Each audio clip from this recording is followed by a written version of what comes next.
Me gustaría de repente comenzar esta serie con el título que dice, me equivoqué otra vez. ¿A usted le ha pasado alguna vez? ¿Se ha equivocado alguna vez en la vida? Por lo menos una, por lo menos una. En el lenguaje popular la gente dice, ups, metí la pata. Así dicen algunas personas. Me equivoqué en esto, en aquello, tomé alguna mala decisión. Creo que todos nosotros, si tuviéramos que ahora escribir en las hojas de papel, tal vez las oportunidades en donde hemos cometido errores, donde nos hemos equivocado, donde hemos dicho lo que no teníamos que decir, donde hemos metido la pata, como dicen los jóvenes también, pues se llenarían muchas páginas, al menos yo llenaría muchas páginas de papel. Pero quisiera entonces que pudiéramos ir a la Escritura y pedirle a la palabra, a la Escritura, que nos ayude en esto. Porque, amados míos, usted y yo, ¿qué podemos hacer con las cosas ya pasadas? Con los acontecimientos, con aquellos momentos en los cuales nos hemos equivocado, 5, 10, 15, 20 años atrás. ¿Sabe qué, mis queridos amigos y amigas? No podemos hacer más nada. Ya eso ya pasó. Preguntémosle la palabra. Entonces, ¿qué podemos hacer en un momento como estos? ¿Qué sucede si me vuelvo a equivocar? ¿A dónde voy? ¿Qué hago? ¿Cuál es el consejo de la palabra de Dios? Quisiera que nos acompañara, si es tan amable, a 2 de Samuel capítulo 24, verso 21 al 25. 2 de Samuel capítulo 24, versos 1 al 25. If you prefer English, you can read en las pantallas. And you have a Bible in English in front of your seat. Si usted prefiere el inglés, puede usar lo que hemos puesto en las pantallas. También tenemos Biblias para usted delante de su asiento. Pero quisiera que me permitan leerlo en español y que podamos discernir juntos. Dice 2 de Samuel 24:1 que volvió a encenderse la ira de Dios. Es decir, la ira de Jehová, ¿contra quién? Contra Israel, su pueblo amado. E incitó a David contra ellos a que dijese, ve, haz un censo de Israel y de Judá. Y dijo el rey a Joab, que era el general del ejército que estaba con él, recorre ahora todas las tribus de Israel. Noten ustedes lo que le mandó a hacer. Desde Dan hasta Berseba, eso era bastante territorio, y haz un censo del pueblo para que yo, o sea David, yo sepa el número de la gente. Entonces en el verso 3, Joab, este general que le amaba al rey David, que había sido tan fiel siempre con él, le dice y le responde así al rey, añada Jehová tu Dios al pueblo 100 veces tanto como son, y que lo vea mi señor el rey. Mas, y ahora noten ustedes la pregunta del general, ¿por qué se complace en esto mi señor el rey? ¿Por qué se complace en esto mi señor el rey? En otras palabras, ¿por qué David, usted desea hacer esto? ¿De dónde saca usted esta idea de un censo? Amados míos, muchas veces en la vida Dios nos pone a personas claves en nuestra vida para recapacitar y justamente no meter la pata. Porque en ese momento la pregunta de Joab, del general, venía muy a buen tiempo para que entonces David pudiera reflexionar y decir, oh, tienes razón, Joab, mejor no, mejor hagamos la voluntad de Dios. ¿No le ha pasado a usted alguna vez que alguna persona le habló, le dijo, una persona que le amaba, un buen amigo, una buena amiga, un familiar. ¿Por qué no tus abuelos o tus padres, la gente que te ayudó a formarte como un ser humano, que en un momento dado estabas por hacer algo, se acercó y te dijo, mijito, mire, no lo haga así, eso no va a salir bien? ¿Qué hizo usted cuando alguien le advirtió que eso no le iba a ayudar a usted, que eso no lo iba a llevar por buen camino, que eso no iba a terminar bien? Usted tenía en ese momento dos opciones. Una era decir, ¿sabe qué? Pensándolo bien, tiene razón, me voy a esperar, no voy a hacer eso. O la otra opción era decir, usted no sabe nada, yo sé lo que estoy haciendo. Esas son las dos clásicas opciones que siempre la gente tiene. Yo sé lo que estoy haciendo, o la otra opción, seguir entonces y obedecer en ese momento o atender a esa sugerencia que le estaba dando esa persona. Sabe que esas personas son como herramientas de Dios para detenernos a la hora de tomar malas decisiones o a la hora de hacer cosas que no agradan a Dios y que tampoco nos convienen a nosotros. La decisión que estaba tomando el rey David no era algo que agradaría a Dios. ¿Por qué? Lisa y llanamente, porque eso no era del corazón de Dios. Esa no era voluntad de Dios. Eso es. Recordemos cuántas veces Dios nos ha puesto a personas en el camino para advertirnos que no debíamos de tomar tal o cual decisión, porque habría consecuencias. Creo que podríamos hablar tanto al respecto, podríamos escuchar tantas historias, ¿verdad? Historias como de aquella muchacha que no escuchó el consejo tal vez de sus padres y a pesar de estar tantos años en la iglesia con su familia, sin embargo, se enamoró de un muchachito y definitivamente se fue con él, a pesar del consejo de sus padres. Hay tantas otras historias tal vez de jóvenes, especialmente en la etapa de la juventud. ¿Cómo cuesta hacerle caso a aquellos que nos tratan de dar un consejo, verdad? Muchas veces a los jóvenes les cuesta mucho creer que el consejo de los mayores es bueno, porque tienen por otro lado el consejo de los amigos. Y con eso es que luchan los adolescentes entre lo que dice mi amigo y lo que dice mi mamá o mi papá. Y muchas veces, lamentablemente, para usted y para mí como padres o padres de crianza es que pesa más la influencia de los amigos. En este caso no era algo así en realidad. Esta era una ocurrencia, una idea de David. Ningún amigo le había dicho nada a David. Esto fue algo que se le ocurrió a él.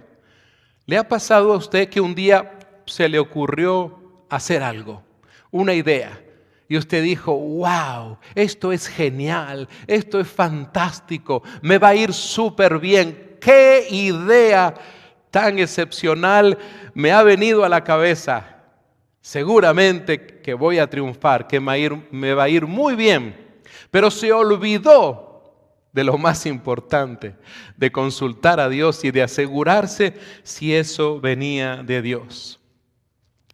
Vaya conmigo ahora al versículo 4. Noten usted lo que está sucediendo en este relato que nos da Samuel. Note que dice, pero la palabra del rey prevaleció sobre Joab y sobre los capitanes del ejército. Salió pues Joab con los capitanes del ejército de delante del rey para hacer el censo del pueblo de Israel.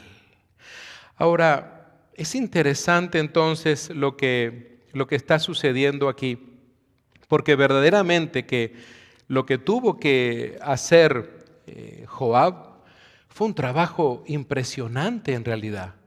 O sea, hermanos, no crean ustedes de que Joab salió, juntó unos cuantos capitanes, le dijo, bueno, mucha, vamos a contar, lo hacemos rapidito, esto en una tarde los contamos y ya tenemos el reporte para el rey David. No, esto implicaba días de trabajo, recorrer ciudades, aldeas, de un lado a otro, exponerse al enemigo en esos caminos de ir y venir. No nos olvidemos que Israel tenía enemigos, Israel estaba en guerra prácticamente, bueno, todo el tiempo lo ha estado, ¿verdad? Así que entonces la demanda para Joab era grande, pero la fidelidad también de Joab es digna de resaltar aquí también, porque Joab podría haberse rebelado. Joab podría haberle dicho, mire mi rey, yo creo que usted está equivocado, usted está súper mal, yo creo que esto no viene de Dios, búsquese a otro. Sin embargo, Joab dijo, bueno, usted es el rey, el ungido de Dios, que David no fue escogido por hombres. Así que entonces Joab se sometió a esto. Ahora, notemos algo bastante interesante, porque seguramente al principio de su Biblia, cuando comenzamos a leer, usted se dio cuenta que dice, e incitó a David contra ellos a que dijese, y ahí viene el asunto, seguramente, y no quisiera avanzar tanto hasta no aclarar este punto, porque cuando usted en un momento dado vuelva a leer este pasaje, usted dirá, yo me acuerdo que el pastor leyó esto en un sermón, pero ¿cómo es esto? ¿Dios incitando a David a autorrebelarse contra él? Pues no. Recuerde que cuando nosotros leemos los escritos del profeta Samuel, tanto su primera como su segundo libro, tenemos que entender que hay también libros paralelos al respecto, contemporáneos de los relatos del profeta Samuel. Dos de ellos son la primera y la segunda, justamente libro, primero y segundo libro de Crónicas, que es el nombre que hoy actualmente lo tenemos ahí en nuestras Biblias en español.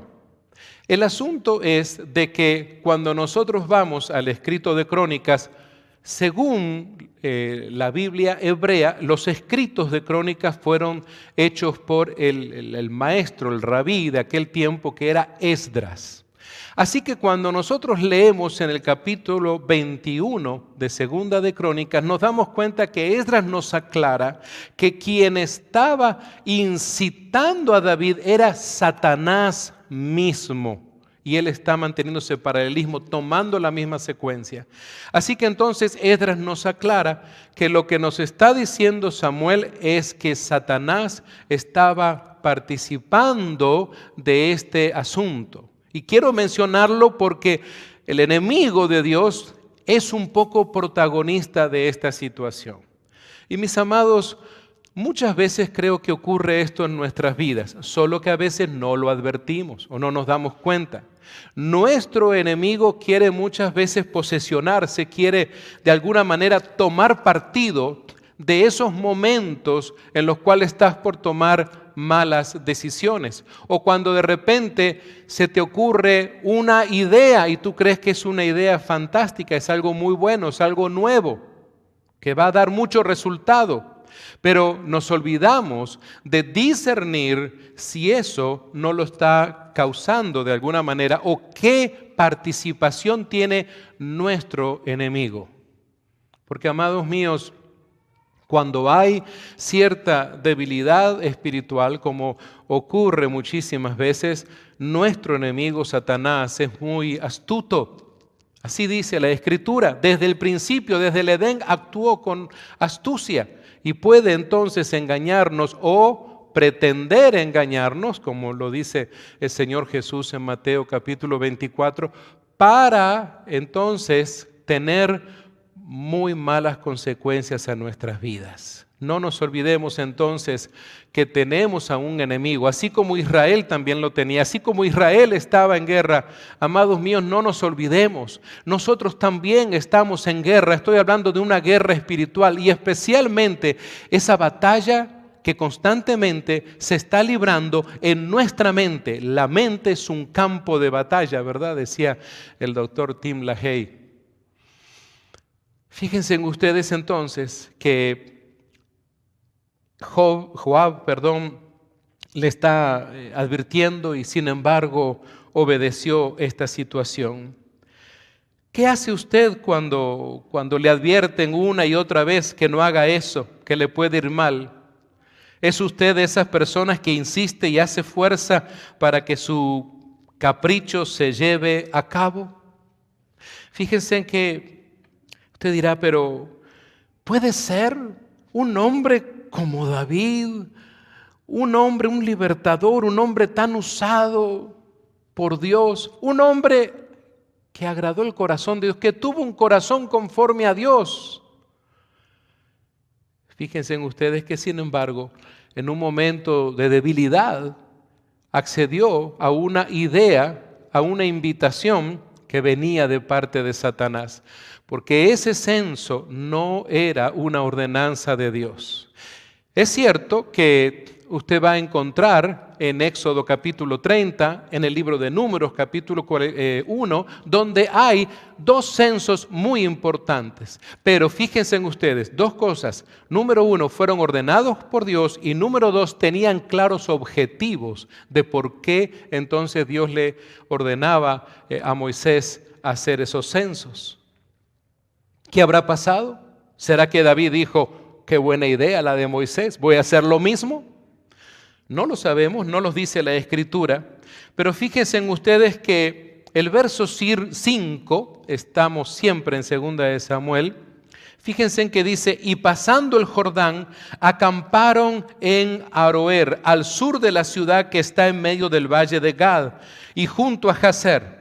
Después fueron a Galaad y a la tierra baja de Jodsi, y allí Danján y a los alrededores de Sidón.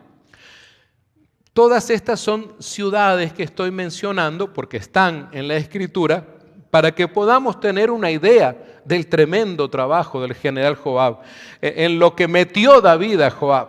Fueron luego a la fortaleza de Tiro y a todas las ciudades de los heveos y de los cananeos, es decir, a todas partes donde había pueblo. Ellos tenían que ir, pueblo de Dios, pueblo de Israel. Y salieron al Negev de Judá en Berseba. Noten ustedes, si tuviéramos un mapa y vamos recorriendo, uno diría, ¡qué barbaridad! Y noten ustedes que la transportación de aquellos días sería solamente a caballo. Después que hubieron recorrido toda la tierra, volvieron a Jerusalén al cabo de, ¿qué dice su Biblia? Al cabo de 9 meses y 20 días, casi 10 meses a caballo, recorriendo aldeas, ciudades, tomando nota y revisando y viendo el censo. Qué tremendo trabajo en realidad. Casi un año de trabajo para satisfacer una idea del rey David. Ese era el asunto. Así que, amados míos, me pongo a pensar en que fueron casi 10 meses para obtener los datos y la información necesaria, para dar reporte al rey David, para obtener toda esa información. Joab y sus capitanes tuvieron que hacer entonces, como les dije, un gran esfuerzo y pasar también por riesgos importantes con sus enemigos. Vayamos juntos al verso 9. Y Joab dio el censo del pueblo al rey. Así que llega el momento. Joab, me imagino, habrá llegado tan cansado después de 10 meses de andar por todas partes. Y fueron los de Israel 800,000 hombres, repito, 800,000 hombres fuertes que sacaban espada, es decir, que tenían la habilidad, la condición de poder ir a la guerra, es decir, de ser soldados. Y los de Judá, porque esta era la otra parte de Israel, al sur, 500,000 hombres. Vaya sumando usted, 800,000 más 500,000. Después que David hubo censado al pueblo, noten ustedes, David entonces recibe el reporte y parece ser como que de alguna manera David se pone a analizar, a pensar un poco. Y lo que yo creo Es que el Espíritu Santo está redarguyendo a David. Y entonces noten ustedes que el mismo David dice en escritura de Samuel, le pesó en su corazón. Como que se puso a reflexionar, contó los meses y dijo, caramba, casi 10 meses después regresa mi general. Y a todo esto, veámoslo de esta manera, se fue su general con todos sus capitanes por casi 10 meses a hacer este trabajo. Durante casi 10 meses David no tuvo a sus generales y a sus capitanes con él. Si en ese momento algún grupo filisteo hubiera querido invadir, no hubiera tenido liderazgo para dirigir al ejército que aún tenía con él para defender a Israel. Esa es la realidad. A eso se expuso David con el asunto de satisfacer tal vez una idea, un capricho que él tenía. Pero ahora su corazón, amados míos, se está quebrantando. Ahora como que su corazón, el Espíritu Santo está obrando en él. Y dijo David en el versículo 10, le habla a Dios. A propósito, ¿cuándo fue la última vez que hablaste con Dios? Porque David habla a Dios y le dice, yo he pecado gravemente por haber hecho esto. Mas ahora, oh Jehová, te ruego que quites el pecado de tu siervo, porque yo he hecho muy neciamente. David está confesando que lo que él al fin y al cabo ha hecho fue fruto de ¿qué? De la necedad. Él fue necio, lo comparte, lo dice, lo confiesa aquí. Este capricho simplemente se llama necedad. ¿Cuántas veces, amados míos, en nuestras vidas nos hemos comportado de manera necia? Hemos practicado la necedad. Otra vez usted dice, no, yo no quiero ser una mujer necia ni un hombre necio, pero a veces practicamos la necedad por decir, no, esto se hace como yo digo. Amados míos, qué bueno que tenemos el Espíritu Santo, que así como redarguía a David, también nos puede redarguir a usted y a mí. Así que este es un momento de reflexión para David. David tiene que ahora soportar el quebranto de su corazón. Seguramente se agarraría la cabeza y diría, Dios mío, ¿qué hice? A lo que me expuse en realidad durante este tiempo.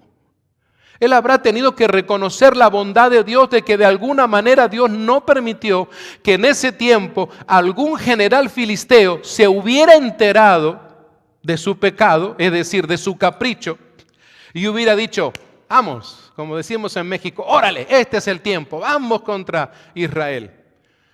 Y hubiera estado muy difícil para David, porque entonces no hubiera tenido al liderazgo logístico, al liderazgo que enseguida se levantaba y dirigía los diferentes grupos que tenían, con todos sus capitanes, para impedir la embestida filistea. Verdaderamente que hubiera sido catastrófico si algo así hubiera ocurrido, pero David tiene que reconocer que la bondad de Dios ha sido grande con él. ¿Habrá alguna persona en esta sala que pueda decir, la bondad de Dios también ha sido grande en mi vida? ¿Habrá una persona? Amados míos, ahora David está arrepentido. Pero ¿sabe usted por qué él está arrepentido?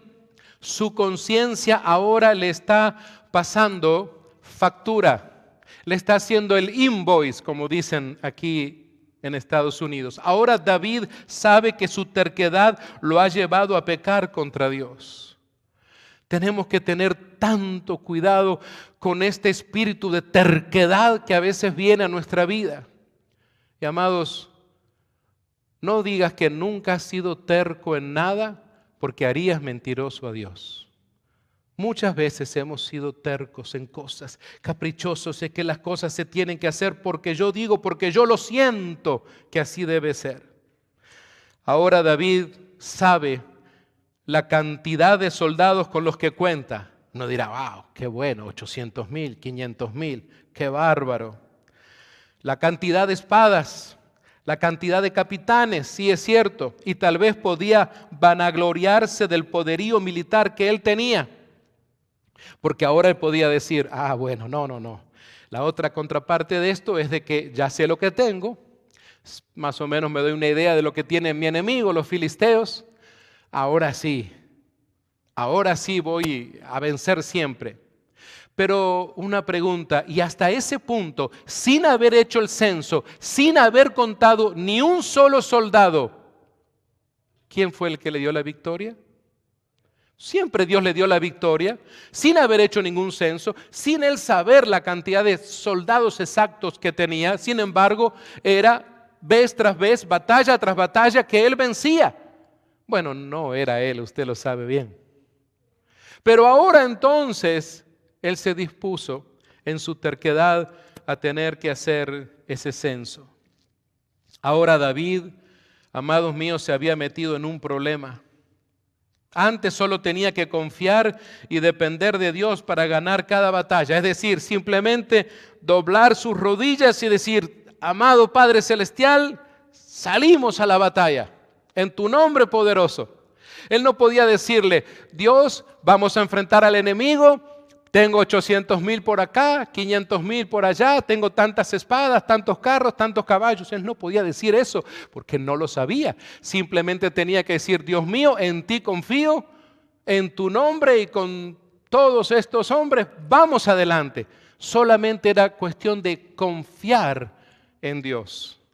Pero ahora que tenía ese conocimiento por su terquedad, ya no iba a ser la confianza en Dios plena. Ahora también se iba a estar confiando de los soldados que tenía.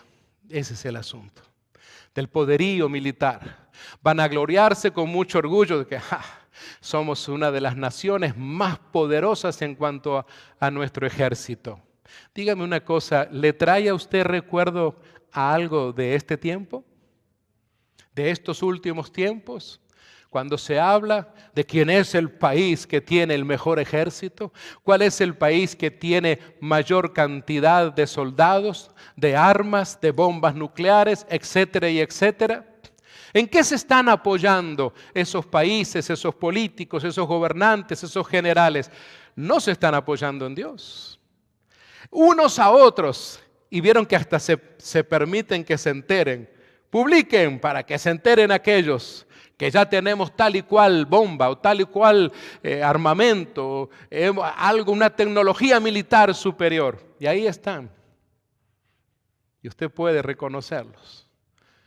La China por un lado, Rusia por el otro, Estados Unidos por el otro, Japón por el otro. Y usted sígale nombrando todas las pequeñas y grandes potencias, como se autodenominan en el mundo, que pareciera ser que hoy en día hay que tener poderío militar para demostrarle al otro quién es el bueno, ¿verdad? Saben que verdaderamente ahora David iba a estar confiando en su poderoso ejército. Ahora confiaría en sus soldados, en su armamento militar. Su confianza ya no estaría 100% puesta en Dios.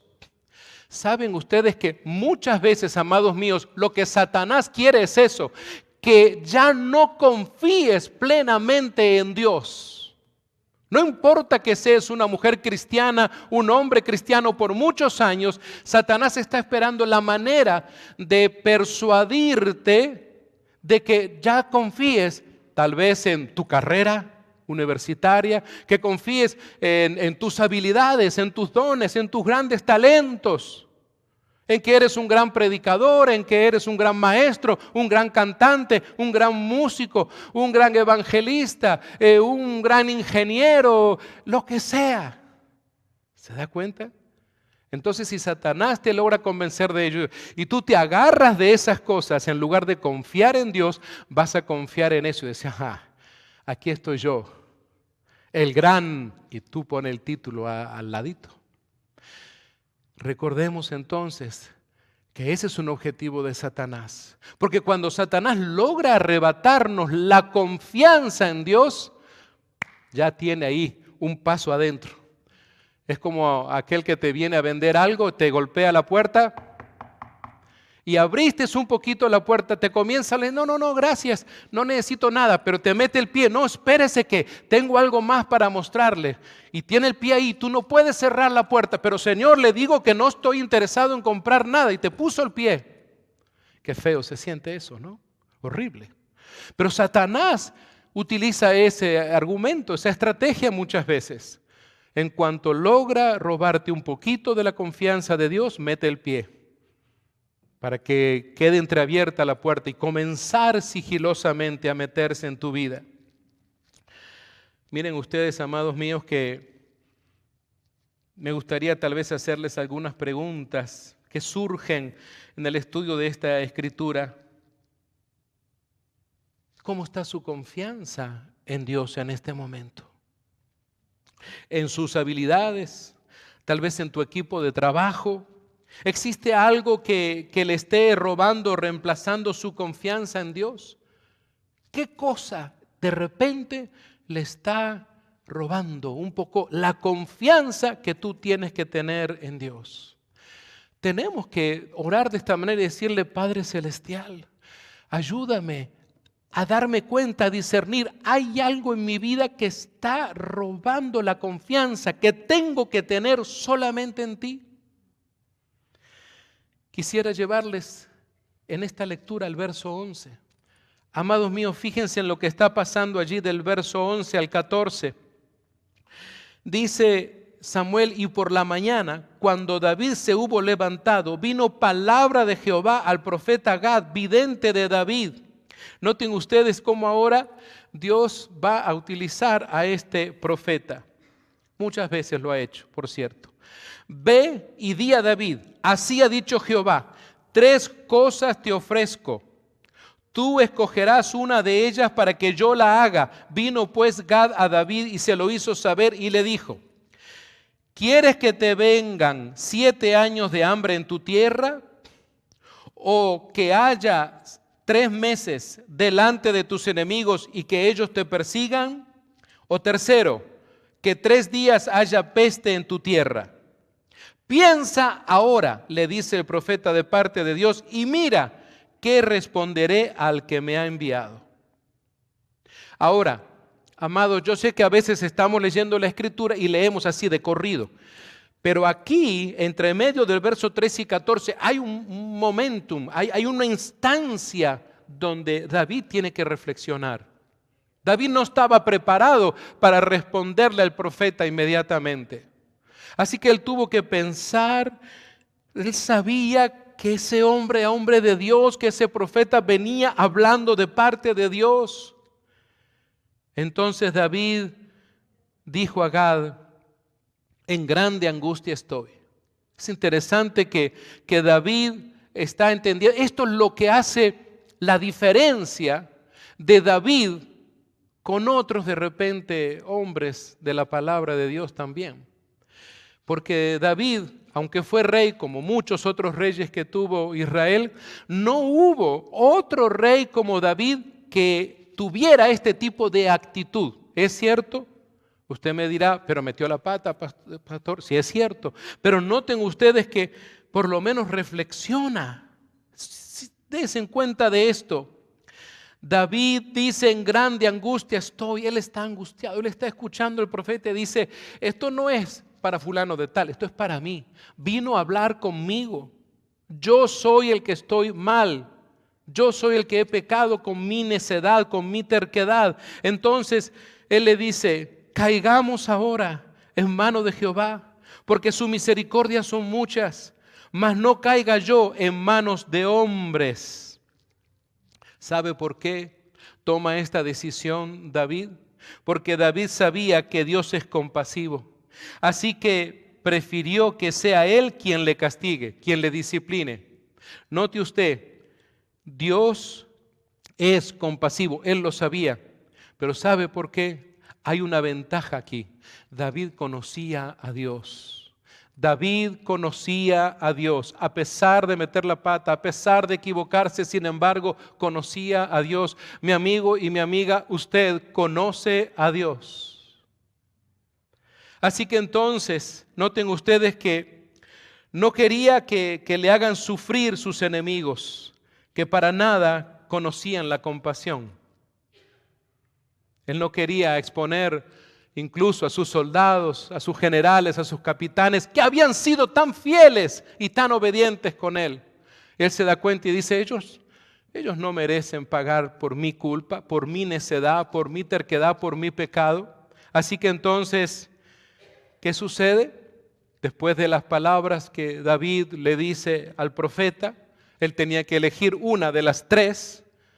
Entonces Jehová, en el verso 15, envió la peste sobre Israel desde la mañana hasta el tiempo señalado.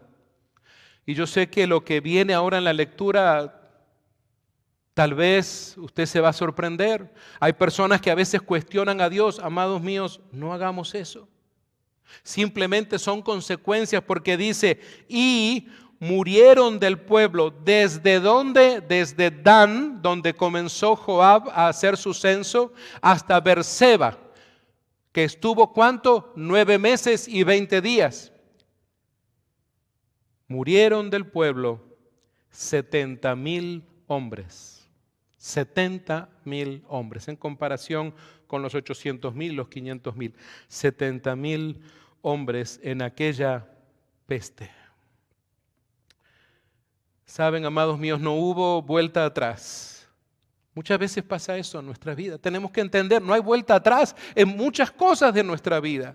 No nos quedemos así como un carro girando sus ruedas en el barro. Hay cosas que no van a volver, no podemos volver atrás para solucionar aquellas metidas de pata. David tuvo que enfrentar la consecuencia de su necedad y de su desobediencia. Ahora David tenía que luchar en su consecuencia con la muerte de 70,000 hombres que no tenían la culpa de su necedad.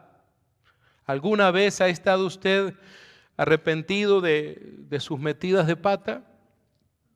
¿Le ha tocado a usted ver que otras personas sufran por sus malas decisiones? Que tal vez tu familia sufra, o tus hijos, o alguien muy querido. Amados míos, veamos lo que ocurre, porque esto no termina allí. En el verso 16 dice, y cuando el ángel extendió su mano, note usted los protagonistas de todo este relato bíblico. El ángel extendió su mano sobre Jerusalén para destruirla. Noten ustedes, Jehová se arrepintió de aquel mal. A ver, aquí es donde toca siempre hacer un alto, porque aparece esta expresión varias veces en la Escritura, y aquí es donde incluso muchos cristianos y cristianas dicen, a ver, espérese, pastor, ¿cómo es eso? De que otra vez aparece en este asunto de que Dios se arrepiente. Pero ¿no dice acaso la Escritura que Dios no es hombre para arrepentirse? Aquí hay algo que tenemos que entender nosotros. Se está refiriendo a Dios, no se está refiriendo a un ser humano.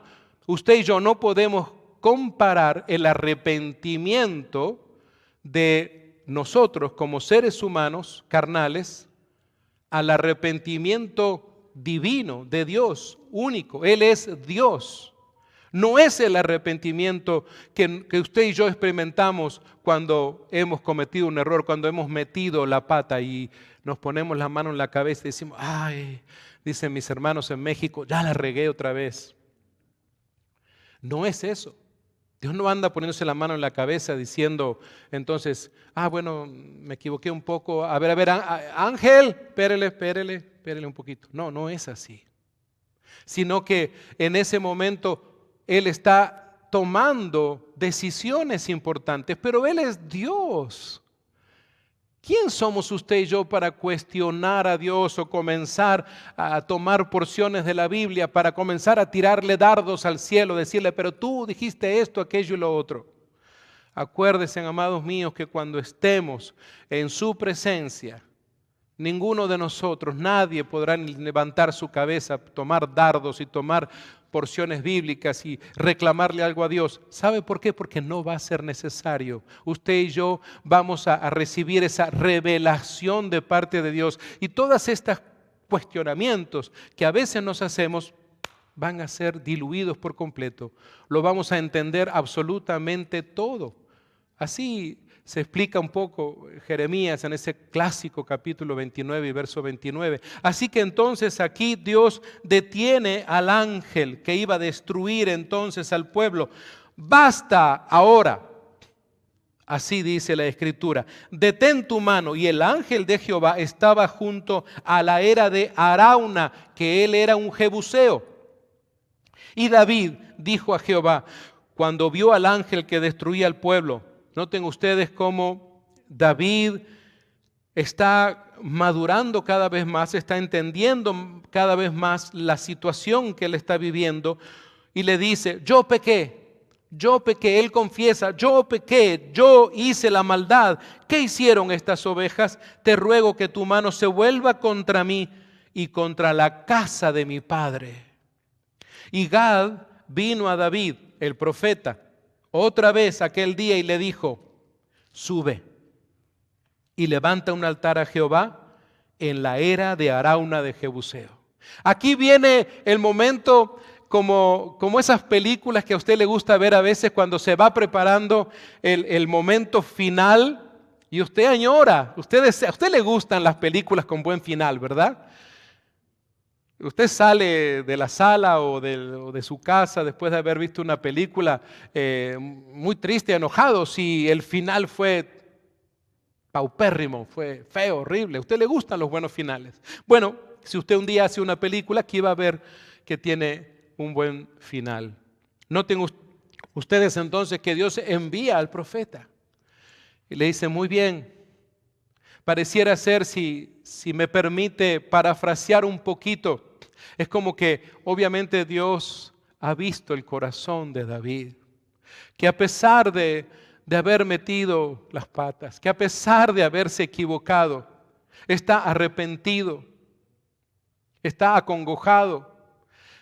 Se lo ha dicho, incluso es tan evidente su arrepentimiento que él prefiere que caiga la disciplina divina sobre su propia vida y su familia, pero él no quiere perjudicar a más pueblo, no quiere perjudicar a sus hermanos y hermanas, no quiere perjudicar a sus soldados que tan fieles han sido con él. Así que entonces ahora Dios le da la oportunidad de esa reconciliación, de llevar a la práctica, de representar entonces verdaderamente su arrepentimiento. Y así que le dice, sube al monte y levanta un altar a Jehová, y le da plenas especificaciones porque tiene que ser en la era, o sea, en la tierra, en los terrenos, vamos a decir, de un hombre llamado Arauna, que era legendario de Jebú, así que era jebuseo. Lo que acabamos de leer entonces, amados míos, nos enseña cómo ya David lo sabía, que Dios es misericordioso y clemente. Mis amados, quiero darles una tarea. Anoten allí leer otra parte del paralelismo. ¿Se acuerda que le dije que 2 de Crónicas 21 mantiene allí una enseñanza paralela a este pasaje? Pero quisiera que usted lea también, el tiempo hoy lamentablemente no nos da, ha sido un poco cruel conmigo, pero noten ustedes que el Salmo 103, anótelo, verso 8 al 18, el Salmo 103, verso 8 al 18, nos relata justamente el corazón de David. Porque fíjese usted que después de algunas experiencias que ha vivido en su vida, David, ¿qué hacía? Escribía salterios, escribía cantos, escribía himnos. Muchos de ellos, hasta el día de hoy, los seguimos cantando.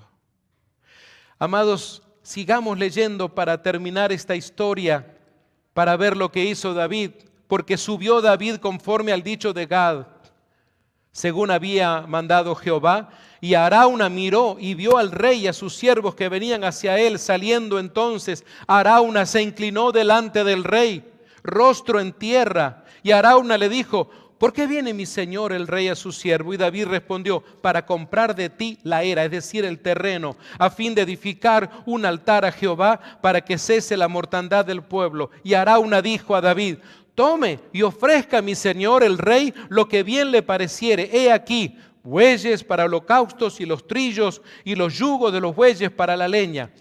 Todo esto, oh rey David, Arauna lo da al rey. Luego dijo Arauna al rey: Jehová tu Dios te sea propicio.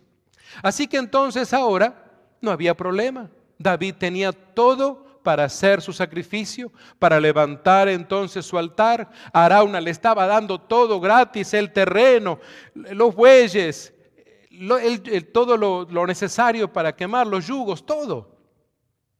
Pero qué interesante, y aquí está el corazón de David. Y el rey dijo a Arauna, o sea, David escucha a Arauna, él quiere ser participante de todo esto, él está dispuesto a colaborar en todo esto. Es un hombre sensible a la situación que está viendo. Pero David le dice: no, sino por precio te lo compraré, porque no ofreceré a Jehová mi Dios holocaustos que no me cuesten nada. Entonces David compró la era y los bueyes por 50 siclos de plata.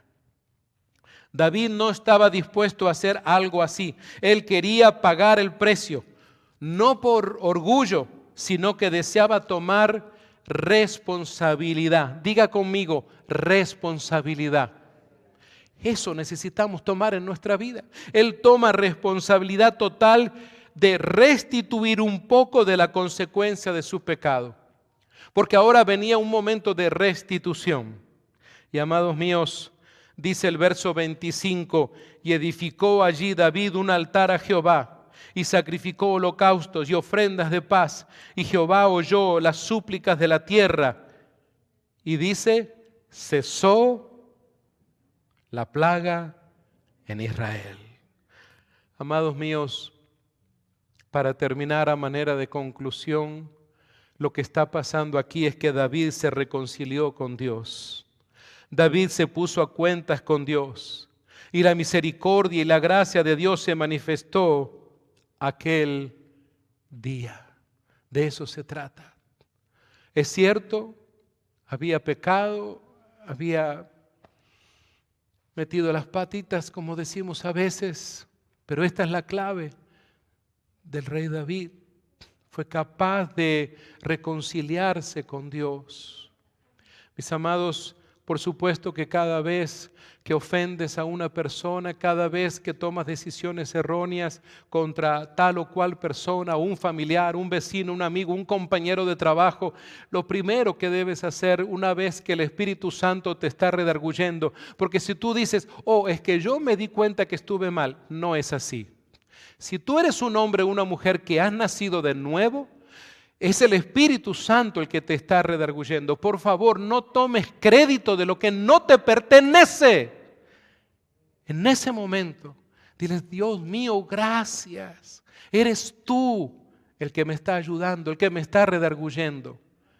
Y haz lo que tienes que hacer.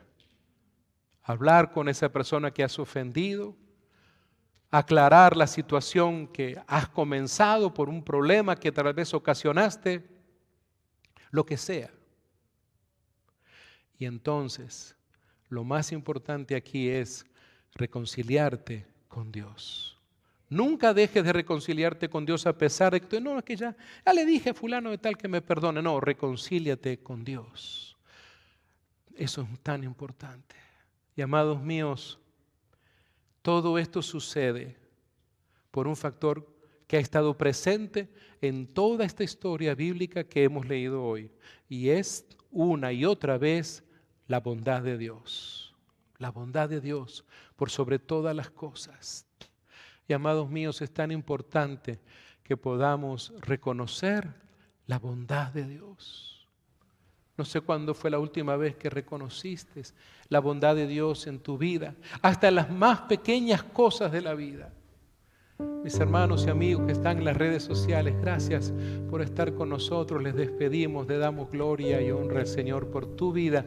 Aquí nos encontramos con la nueva serie que hemos comenzado de parte de Dios, delante de Dios, los días viernes, 7 en punto de la noche. Dios los bendiga. Muchas gracias.